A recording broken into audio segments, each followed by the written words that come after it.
सबसे पहले हमारी बहुत ही आदरणीय राष्ट्रीय कांग्रेस महासचिव उत्तराखंड की प्रभारी गरीब मजदूर की आवाज और हम कह सकते हैं हरियाणा की भावी मुख्यमंत्री बहन कुमारी शैलजा जी का यहाँ पहुंचने पर हार्दिक अभिनंदन करते हैं, स्वागत करते हैं और तहे दिल से बहुत बहुत धन्यवाद करते हैं। मंच पे विराजमान पूर्व में सांसद रहे श्री चरणजीत सिंह रोड़ी, वरिष्ठ कांग्रेसी नेता वीरपाल जी मेहता, भाई संदीप नेहरा, पूर्व सांसद मलकीत सिंह रंधावा, हमारे पूजनीय अंकल लादूराम जी पूनिया, भाई नवीन केडिया, ज्ञानी करनेल सिंह, करमजीत कौर जिला पार्षद, रतन केदार पीसीसी डेलीगेट, सुरजीत भावनी पूर्व ब्लॉक अध्यक्ष, Rakesh Chandiwal PCC delegate, Balwinder Nehra Haryana youth सचिव, जग्गा बराड़ डबानी से, छोटू सारंग डबानी से, रामनीत सिंह बरीद, दलीप नेतिया, सगनदीप बराड़, फकीर चंद, बूटा सिंह, रामचंद्र लिम्बा, दुर्गा सिंह सरपंच और सम्मानित मंच का यहाँ पहुंचने पर हार्दिक अभिनंदन करते हैं और स्पेशल अभिनंदन हमारे पंचकुला से और बाहर से आए हमारे सरपंच साथियों का भी यहाँ पहुंचने पर हार्दिक अभिनंदन करते हैं। आज की जनसभा को ऐतिहासिक रिकॉर्ड तोड़ रैली बनाने के लिए इलाहाबाद के कोने कोने से आए मेरे पिता तुल्य बुजुर्गों, मेरी माता शक्ति और देश का उज्जवल भविष्य प्यारे बच्चों, सबसे पहले मैं आप सबका यहाँ पहुंचने पर हार्दिक अभिनंदन करती हूँ, धन्यवाद करती हूँ और सभी का तहे दिल से बहुत बहुत धन्यवाद करती हूँ। आज इतनी बड़ी संख्या में आपने यहाँ पहुंचकर जो मुझे आशीर्वाद दिया और ताकत दी, इसकी मैं सदा आपकी आभारी रहूंगी और आज मेरे मन से आपको विश्वास और भरोसा दिलाती हूँ, मैं हमेशा आपके सुख दुख में आपके साथ खड़ी रहूंगी और उम्मीद करती हूँ आगे भी आप मुझे ऐसे ही आशीर्वाद देकर आगे बढ़ने की ताकत दें। एक बात और आपको कहना चाहूंगी कि आज आपकी भीड़, ये भीड़ देख के ऐसे लग रहा है कि इलाहाबाद में बदलाव होने जा रहा है। सम्मानित बुजुर्गों, युवा नौजवान साथियों और मेरी माता शक्ति और देश का उज्जवल भविष्य, आप सारे बधाई के पात्र हो आज के दिन। आज बहन कुमारी शैलजा जी, आदरणीय श्रीमती सोनिया गांधी जी, राष्ट्रीय अध्यक्ष मल्लिकार्जुन खड़गे जी और राहुल गांधी जी का संदेश लेकर हमारे बीच पहुंचे हैं। मुझे पता है आप लोग 10 बजे से यहाँ पे बैठे हो, मैं आपके और बहन शैलजा जी के बीच में समय नहीं लूंगी क्योंकि 2-4 बातें ही आपसे मैं साझा करूंगी। बहन जी, मैं पिछले दिनों से जब आपके आने का निमंत्रण लेने के लिए हल्का के सभी गांव में गई, तब और आज भी आपने आने से पहले मेरे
एक साइड बीजेपी वालों ने नारा दिया था कि बेटी बचाओ बेटी पढ़ाओ का, और आपके सामने है सबसे पहले महिला सरपंच बनी और पंचकुला में इस गंदी सरकार ने लाठियां बांधने का काम किया।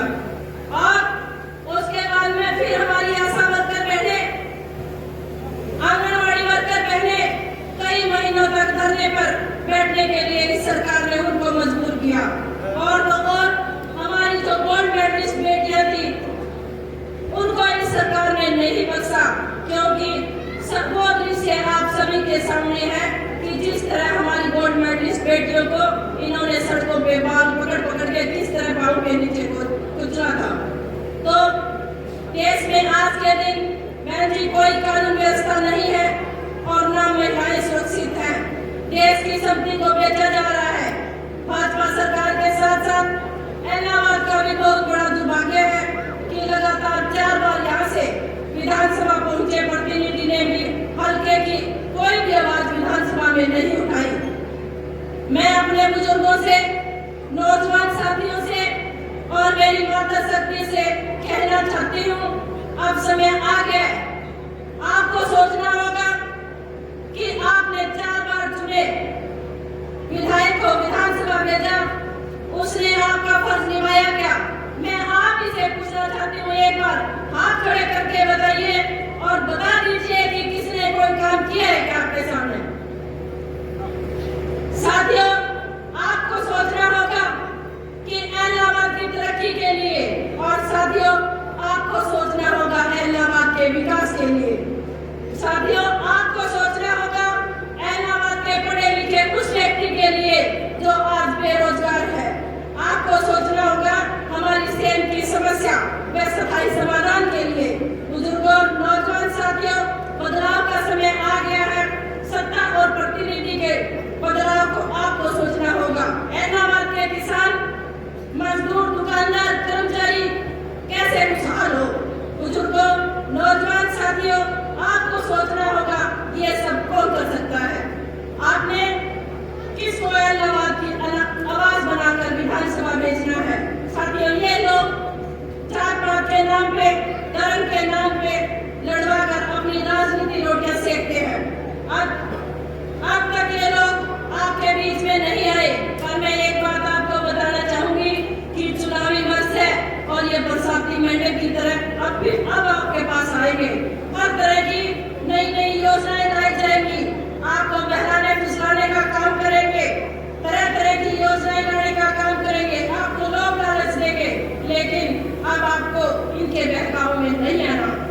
एक वोट के अधिकार के अलावा इस तानाशाही सरकार ने हमारे पास कुछ नहीं छोड़ा।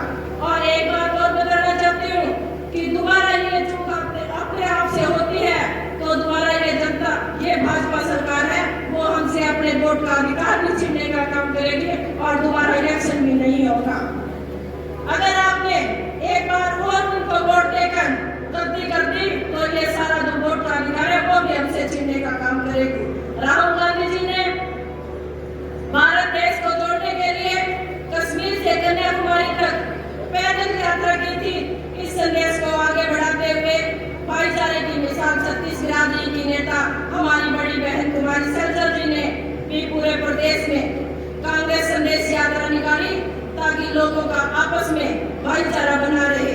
बुजुर्गों, मेरी माता शक्ति और मेरे युवा नौजवान साथियों, भाजपा के अन्याय का समाप्त हो चुका है, इनका पाप का घड़ा भर चुका है। अगर आप चाहते हो कि इस तानाशाही सरकार से हमारा पीछा छूटे तो हमें अपनी राजनीति से ऊपर उठकर और छत्तीस बिरादरी को एक साथ खड़ा होकर अपने वोट की चोट से इस बीजेपी सरकार को सबक सिखाना होगा। इसके लिए हमें मेहनत करनी होगी और सोनिया गांधी जी और राष्ट्रीय अध्यक्ष मल्लिकार्जुन खड़गे जी और राहुल गांधी जी के नेतृत्व में हम घर घर जाके कांग्रेस पार्टी की नीतियों के बारे में बताना होगा। आज से ही हमें बूथ स्तर पर काम करना होगा और कांग्रेस पार्टी को मजबूत बनाना होगा। एक बार मेरे सम्मानित बुजुर्ग और माताएं बैठी है, मैं आपसे पूछना चाहती हूँ कि बहन कुमारी सैलजल जी को आप विश्वास दिलाओ कि कौन कौन बहन सैलजल कुमारी के साथ खड़े होकर हरियाणा के अंदर कांग्रेस